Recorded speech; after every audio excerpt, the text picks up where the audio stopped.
You know, there's probably small things that we would have done differently. I think most of the big decisions that we made, Celexa was one where we almost made the wrong decision. We were about to close an acquisition with the company that ultimately became the one that Life Technologies bought to build the solid. But we ran into an intellectual property problem near the end of that caused us to shelf that and go after Celexa instead. So that was one where we kind of escaped what could have been a wrong decision.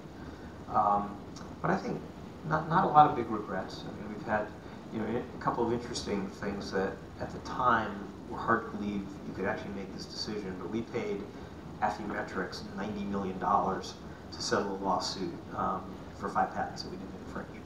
So they brought out the big guns, and we were in long-term litigation with them, and we were the little guy, they were the big guy. Our stock price was depressed because of this litigation, and they turned over their CEO, and I was able to negotiate, luckily, a deal where there was a one-time upfront payment and no royalty whatsoever.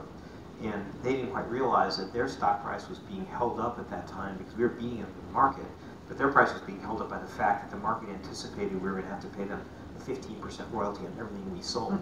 And so they had this 15% profit built into their income statement on the analysts, and we had the opposite. And we had in our projections from the analysts a 15% royalty to Affymetrix.